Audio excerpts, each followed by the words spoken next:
Hello everyone, कैसे हैं आप लोग। मेरा नाम है CARN गुप्ता और उम्मीद करते हैं आप लोग की तैयारी जो है वो बहुत अच्छे से चल रही होगी। जैसा कि आप सब लोग जानते हैं कि हम लोग अभी पढ़ रहे हैं इकोनॉमिक्स के इम्पॉर्टेंट ऑब्जेक्टिव क्वेश्चंस जो कई बार एग्जाम्स में पूछे जा चुके हैं और आगे भी पूछने की संभावना है। इसी कड़ी में हम लोग आज पढ़ने वाले हैं थर्ड चैप्टर का नाम है हमारा consumers equilibrium. Consumers equilibrium chapter कहने के लिए तो बहुत ही छोटा सा चैप्टर है, लेकिन बहुत ही इंपॉर्टेंट चैप्टर है और इस चैप्टर से बहुत ज़्यादा ऑब्जेक्टिव क्वेश्चंस जो है वो पूछे जाते हैं एग्जाम में। तो आइए हम लोग स्टार्ट करते हैं हमारे जो most important VVI objective questions है इस चैप्टर से, उन सबको एक एक करके स्टार्ट करते हैं। तो चलिए पहला क्वेश्चन देखते हैं हम लोग। पहला क्वेश्चन है किसी वस्तु की मानवीय आवश्यकता को संतुष्ट करने की क्षमता क्या कहलाती है। ऑप्शन है उपभोग कंजम्पशन, उपयोगिता यूटिलिटी, गुण प्रॉपर्टीज, रुचि इंटरेस्ट। तो आप लोग जानते हैं इसका जवाब सही जवाब है यूटिलिटी। यूटिलिटी एक ऐसा टर्म है जो हम लोग इकोनॉमिक्स में यूज करते हैं और यूटिलिटी का मतलब होता है कि want satisfying power of an object. एक ऑब्जेक्ट, एक प्रोडक्ट आपके कितनी आवश्यकताओं को पूरा कर सकता है उसको कहते हैं हम लोग यूटिलिटी। कितनी आपकी इच्छाओं को पूरा कर सकता है उसको कहते हैं यूटिलिटी। तो पहले का आंसर हो जाएगा यूटिलिटी, 1 का हो जाएगा बी। इजी है, इसमें किसी को कोई प्रॉब्लम नहीं होना चाहिए, बहुत ही आसान क्वेश्चंस है और बहुत ही इंपॉर्टेंट भी है। अगला क्वेश्चन देखिए, उपयोगिता की निम्न में कौन सी विशेषताएं हैं। Which of the followings are the characteristics of utility? पहला, उपयोगिता एक मनोवैज्ञानिक धारणा है। Utility is a psychological concept. उपयोगिता व्यक्ति परक होती है। Utility is subjective. उपयोगिता का विचार सापेक्षिक है। The idea of utility is relative. All of this. तो देखिए यूटिलिटी जो होता है ना, यूटिलिटी सबसे पहली बात समझ लीजिए कि यूटिलिटी को आप, utility is not like temperature. किसी को फीवर हुआ, थर्मामीटर लगाया और पता चल गया कितना फीवर है। Utility is not like that. Utility जो है, यूटिलिटी एक मेंटल चीज है, साइकोलॉजिकल चीज है। तो आपका ऑप्शन नंबर ए जो है वो तो सही होगा ही। यूटिलिटी एक साइकोलॉजिकल थिंग है। दूसरा, यूटिलिटी सब्जेक्टिव होता है। सब्जेक्टिव का मतलब पर्सन टू पर्सन डिफर करता है। किसी पर्सन के लिए उसी प्रोडक्ट की यूटिलिटी ज्यादा हो सकती है, किसी दूसरे पर्सन के लिए उसी प्रोडक्ट की यूटिलिटी कम हो सकती है। सपोज कोई आदमी है जिसे पिज्जा खाना पसंद है, वो जब पिज्जा खाएगा तो उसे ज्यादा मजा आएगा, ज्यादा सेटिस्फैक्शन मिलेगा, ज्यादा यूटिलिटी मिलेगी। किसी पर्सन को पिज्जा खाना पसंद नहीं है तो जब वो पिज्जा खाएगा उसे कम सेटिस्फैक्शन मिलेगी, कम यूटिलिटी होगी। तो यूटिलिटी जो है वो सब्जेक्टिव है। तो आपका ये ऑप्शन भी सही है। The idea of utility is relative. Utility का आइडिया रिलेटिव है। इसका मतलब है कि अगर दो पर्सन दोनों को पिज्जा पसंद है और दोनों साथ साथ कंज्यूम करते हैं तो जरूरी नहीं है कि दोनों को बराबर ही पसंद आएगा। किसी को थोड़ा कम, किसी को थोड़ा ज्यादा हो सकता है। इसको कहा जाता है रिलेटिव। तो यहां पे आपके तीनों ऑप्शन सही हैं और इसका आंसर हो जाएगा डी। ठीक है, नेक्स्ट क्वेश्चन देखिए, उपयोगिता का गणनवाचक सिद्धांत निम्न में से किसने प्रस्तुत किया था। Who gave the cardinal concept of utility. तो देखिए आप लोग जानते हैं, क्लासेस में बताया गया है कि यूटिलिटी के बारे में है ना, दो कॉन्सेप्ट चलते हैं। यूटिलिटी के दो कॉन्सेप्ट होते हैं। एक होता है हमारा कार्डिनल कॉन्सेप्ट, कार्डिनल अप्रोच, और एक होता है हमारा ऑर्डिनल अप्रोच, ऑर्डिनल अप्रोच। तो कार्डिनल अप्रोच किसने दिया था, आपसे वही पूछा जा रहा है। तो कार्डिनल अप्रोच दिया था मार्शल ने। ठीक है, कार्डिनल अप्रोच दिया था मार्शल ने और यह हो जाएगा आपका सही आंसर। ठीक है, नेक्स्ट क्वेश्चन देखिए, उपयोगिता का क्रमवाचक सिद्धांत किसने दिया था। जैसा कि हमने अभी देखा, उपयोगिता के दो सिद्धांत होते हैं। दो तरह से हम लोग यूटिलिटी को मेजर करते हैं। एक होता है उसका कार्डिनल नंबर्स बना के, ठीक है, क्वांटिफाई करके। एक होता है ऑर्डिनल नंबर्स बना के, मतलब रैंकिंग देकर, नंबर 1, नंबर 2, नंबर 3 रैंकिंग देकर। तो आपसे पूछा जा रहा है कि ऑर्डिनल अप्रोच किसने दिया था, मतलब रैंकिंग वाला सिस्टम जो है वो कौन लेकर आए थे। तो इसका सही जवाब है हिक्स। हिक्स इसका सही जवाब है। हिक्स जो है वो ऑर्डिनल अप्रोच लेकर आए थे। उन्होंने ही ऑर्डिनल अप्रोच जो है वो यूटिलिटी का बताया था। तो सही जवाब इसका हो जाएगा हिग्स। नेक्स्ट क्वेश्चन देखिए, एक वस्तु की सभी इकाइयों से प्राप्त होने वाली उपयोगिता के योग को क्या कहते हैं? जब हम एक वस्तु की बहुत सारे यूनिट्स को कंज्यूम करते हैं, जब हम एक प्रोडक्ट के बहुत सारे यूनिट्स को कंज्यूम करते हैं, तो सबसे हमें थोड़ा थोड़ा यूटिलिटी मिलते रहता है। जब हम सारे यूटिलिटी को क्लब कर देंगे, ऐड कर देंगे, उसको कहते हैं हम लोग टोटल यूटिलिटी। जैसे फॉर एग्जांपल, हमने पहला यूनिट कमाया, हमने पहला यूनिट जो है वो कंज्यूम किया, फर्स्ट यूनिट कंज्यूम करके हमें मिल रहा है 10 यूटिल्स का सेटिस्फैक्शन। सेकेंड यूनिट हमने कंज्यूम किया, सेकेंड यूनिट कंज्यूम करके हमें मिल रहा है 8 यूटिल्स का सेटिस्फैक्शन। थर्ड यूनिट हमने कंज्यूम किया, थर्ड यूनिट को कंज्यूम करके हमें मिल रहा है 7 यूटिल्स का सेटिस्फैक्शन। आपसे पूछा जा रहा है कि सभी यूनिट्स को अगर ऐड कर दिया जाए, सभी यूनिट से मिलने वाले यूटिलिटी को ऐड कर दिया जाए, तो इसको क्या कहेंगे? इसको कहते हैं हम लोग टोटल यूटिलिटी। 10 8 18 7 25 25 यूटिल्स, यह हो जाएगा हमारा टोटल यूटिलिटी। टोटल यूटिलिटी कहते हैं इसको। सही जवाब हो जाएगा कुल उपयोगिता। कुल उपयोगिता को ही इंग्लिश में कहा जाता है टोटल यूटिलिटी। ठीक है, यहां तक किसी को कोई दिक्कत? अगर किसी को कोई दिक्कत होगा किसी भी क्वेश्चन में तो आप लोग कमेंट बॉक्स में जरूर लिखेंगे, और अगर दिक्कत नहीं होगा तो लाइक जरूर करेंगे। अगला क्वेश्चन देखिए, जब कुल उपयोगिता अधिकतम होती है तब सीमांत उपयोगिता। तो देखिए होता क्या है कि आप लोग को पता होगा, उपयोगिता का जो हर यूनिट वाइज जो हमें यूटिलिटी मिलता है, जैसे जैसे हम एक एडिशनल यूनिट कंज्यूम करते हैं ना, हमें कम यूटिलिटी मिलता है। यही तो लॉ है, law of diminishing marginal utility. Law of diminishing marginal utility में मार्शल ने कहा है कि जैसे जैसे आप एक प्रोडक्ट के एडिशनल यूनिट्स को कंज्यूम करेंगे, आपको उससे मिलने वाला यूटिलिटी जो है वो कम होते जाएगा। हर एक सब्सिक्वेंट यूनिट्स पे कंजम्पशन के बाद उससे मिलने वाला यूटिलिटी कम हो जाएगा।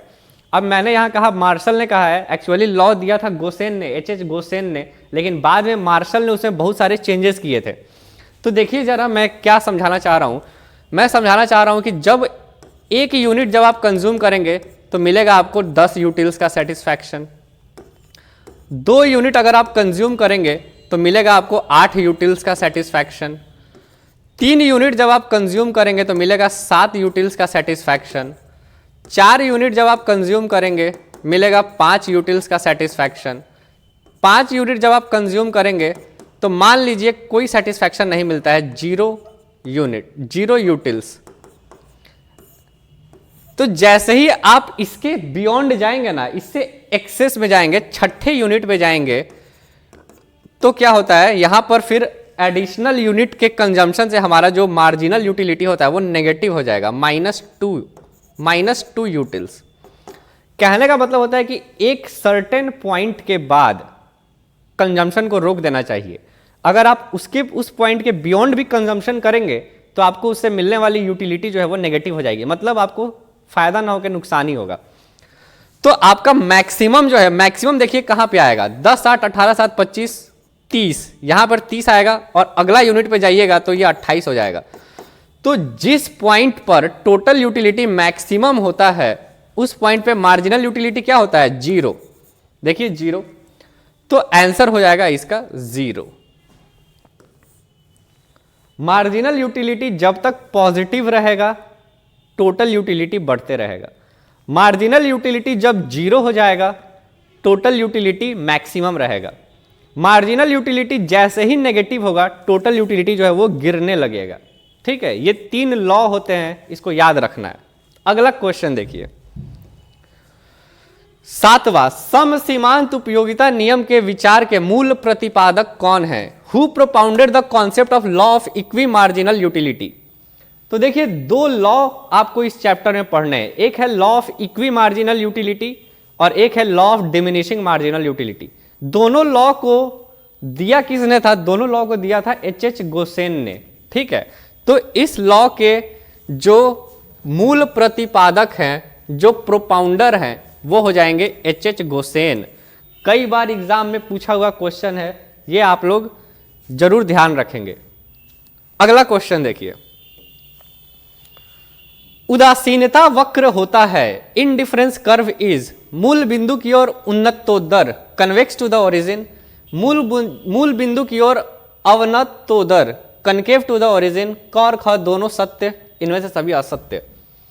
इनडिफरेंस कर्व आप लोग जानते होंगे, इनडिफरेंस कर्व होता है अलग अलग बंडल ऑफ ऑब्जेक्ट्स का सेट ऐसे बनाया जाता है कि अगर आप इनमें से किसी भी बंडल को कंज्यूम करें तो आपको मिलने वाला जो सेटिस्फैक्शन है, आपको मिलने वाली जो यूटिलिटी है वो बराबर हो। कहने का मतलब है कि सपोज एक बास्केट में बहुत सारे आइटम्स रखे हुए हैं, बास्केट ए, एक दूसरा बास्केट है बास्केट बी, इसमें बहुत सारे आइटम्स रखे हुए हैं, एक तीसरा बास्केट है बास्केट सी, इसमें बहुत सारे आइटम्स रखे हुए हैं। तीनों में से किसी को भी अगर आप कंज्यूम करते हैं तो मिलने वाला सेटिस्फैक्शन जो है वो बराबर रहेगा, सेम रहेगा। तो बताइए आप किसको चूज करेंगे? आप किसी को भी चूज कर सकते हैं, ठीक है, क्योंकि तीनों तो बात बराबर ही है। इसी को कहा जाता है इंडिफरेंट होना। इंडिफरेंट होने का मतलब होता है कि तीनों में से कोई भी ले लो, हमें कोई फर्क नहीं पड़ता। इंडिफरेंस का मतलब होता है बिल्कुल ही कोई फर्क ना पड़ना, ठीक है। तो देखिए इंडिफरेंस कर्व जो है वो बनता कैसे, इंडिफरेंस कर्व का शेप कैसे होता है? तो इंडिफरेंस कर्व का शेप होता है कुछ इस तरीके का, और इस शेप को कल के वीडियो में हम लोग पढ़े थे, प्रीवियस वीडियो में। इस शेप को कहा जाता है कन्वेक्स। यह ओरिजिन के तरफ कन्वेक्स होता है, कन्वेक्स। तो ये इसका आंसर हो जाएगा, मूल बिंदु की ओर उन्नतोदर convex to the origin. Indifference curve का जो शेप है वो कन्वेक्स होता है। प्रोडक्शन पॉसिबिलिटी कर्व का शेप कनकेव होता है। कंफ्यूज नहीं होना है दोनों में, indifference curve convex, PPC concave, ठीक है। अगला देखिए, तटस्थता वक्र का झुकाव होता है, indifference curve slopes from right to left, from left to right, both A and B, none of these. अब देखिए इंडिफरेंस कर्व का शेप कैसा होता है, ऐसा शेप होता है, ठीक है। अब देखिए ये जो स्लोप है, ये जो कर्व है, ये किस साइड से किस साइड जा रहा है? यह जा रहा है लेफ्ट से राइट की तरफ। अगर हम इसको ध्यान से देखें तो यह कर्व का शेप किधर जा रहा है? यह जा रहा है लेफ्ट से राइट की तरफ जा रहा है, ठीक है। तो सही जवाब हो जाएगा इसका B, from left to right. उम्मीद करते हैं आप लोगों को सब चीज अच्छे से समझ आ रहा होगा। अगला क्वेश्चन देखिए, सीमांत उपयोगिता ह्रास नियम के प्रतिपादक हैं, propounder of law of diminishing marginal utility. तो प्रीवियस क्वेश्चन में ही मैंने बता दिया था कि दो लॉ पढ़ने हैं, law of diminishing marginal utility और law of equi marginal utility. Law of equi marginal utility और डिमिनिशिंग मार्जिनल यूटिलिटी दोनों एक ही आदमी ने दिया था और उनका नाम है गोसेन, एच गोसेन इनका पूरा नाम है। पूरा नाम एच का भी कुछ और है, ठीक है। तो इन्होंने ही लॉ दिया था। अगला क्वेश्चन देखिए, उपभोक्ता का संतुलन उस बिंदु पर होता है जब consumers equilibrium takes at a point where marginal utility of money is equal to price, marginal utility is less than price, marginal utility is more than price. तो देखिए ये हम लोगों ने पढ़ा था मार्जिनल यूटिलिटी ऑफ मनी, एक concept पढ़ा था मार्जिनल यूटिलिटी ऑफ मनी।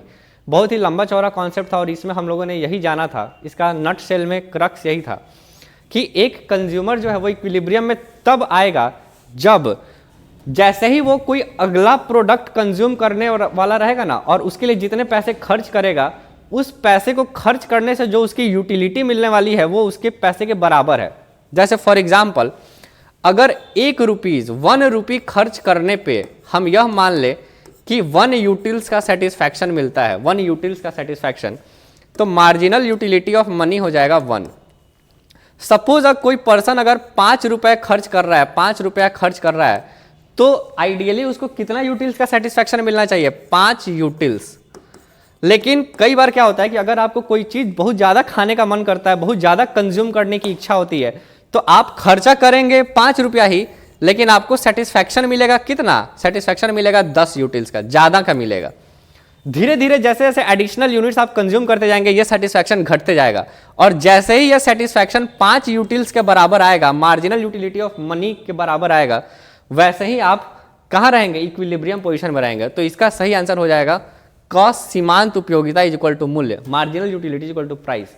जिस पॉइंट पे मार्जिनल यूटिलिटी और प्राइस जो है वो बराबर हो जाएगा, उसी प्राइस पे, उसी पॉइंट पे कंज्यूमर जो है वो इक्विलिब्रियम में आ जाएगा। 12th नंबर, सीमांत उपयोगिता ऋणात्मक होती है तब कुल उपयोगिता, marginal utility is negative then total utility. जैसे जैसे हम एडिशनल प्रोडक्ट को कंज्यूम करते जाते हैं मार्जिनल यूटिलिटी घटते जाता है। ठीक है, तो मार्जिनल यूटिलिटी जब तक घटते रहेगा लेकिन पॉजिटिव रहेगा तब तक टोटल यूटिलिटी बढ़ते रहेगा। मार्जिनल यूटिलिटी जिस पॉइंट पे जीरो हो जाता है टोटल यूटिलिटी मैक्सिमम होता है, और मार्जिनल यूटिलिटी जिस पॉइंट से नेगेटिव हो जाएगा टोटल यूटिलिटी वहां से घटने लगेगा। तो इसका आंसर हो जाएगा घटने लगती है, स्टार्ट्स डिक्रीजिंग। क्योंकि देखिए पूछा जा रहा है मार्जिनल यूटिलिटी हो गया नेगेटिव तो टोटल यूटिलिटी क्या हो जाएगा, गिरने लगेगा। ठीक है, बहुत आसान है ये।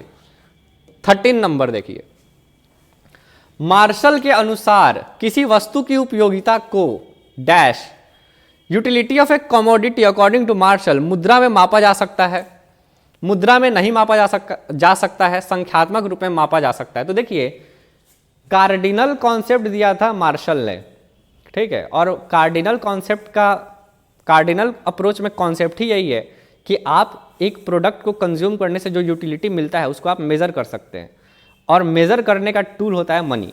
तो इसका मुद्रा में मापा जा सकता है, यह भी सही है, संख्यात्मक रूप में मापा जा सकता है, यह भी सही है। तो इसका मतलब सही आंसर क्या हो जाएगा, क एवं ग दोनों, बोथ ए एंड सी, सही आंसर हो जाएगा ये।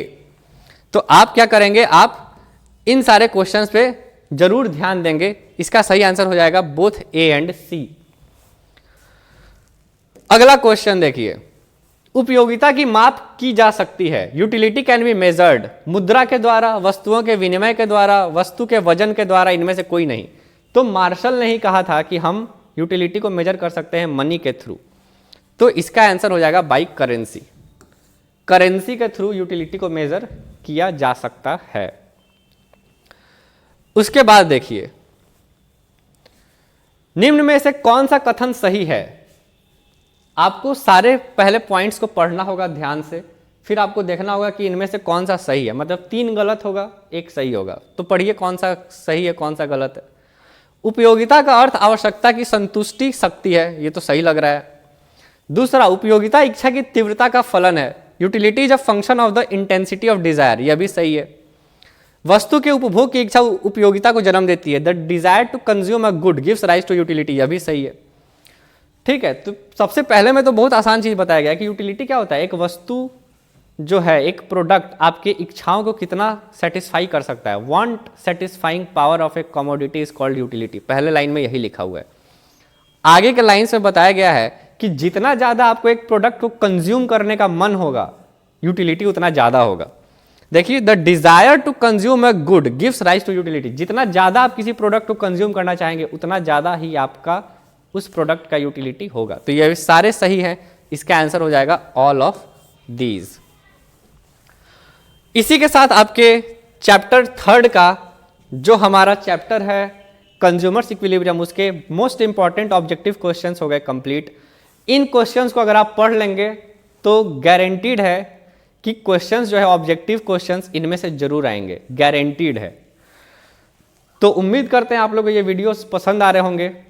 अगर पसंद आ रहे हैं तो आप लाइक जरूर करेंगे वीडियो को, चैनल को सब्सक्राइब जरूर करेंगे, क्योंकि ये पूरे महीने आप लोगों के लिए मैं काफ़ी ज़्यादा मेहनत करने वाला हूँ आप लोग के रिजल्ट को अच्छा करने के लिए। कोई कमी मैं अपने तरफ से नहीं छोड़ूंगा और आपको भी अपनी तरफ से नहीं छोड़ना है, क्योंकि यही वो महीना है, यही वो समय है जब आप कुछ कर गुजरेंगे। ठीक है, 1 महीने अगर जम के मेहनत कर लेंगे तो मार्कशीट पे जो नंबर होगा ना, मार्कशीट पे जो नंबर आएगा वो उसको आप ज़िंदगी भर याद रखेंगे। मैंने एक बार स्टेट टॉप कर लिया, ज़िंदगी भर कहता हूँ ना कि स्टेट टॉपर हूँ। आपके पास भी यही मौका है, यही वो मौका है जब आप कुछ कर सकते हैं। ठीक है, तो चलिए मिलते हैं आप लोग से नेक्स्ट वीडियो में, तब तक के लिए बाय।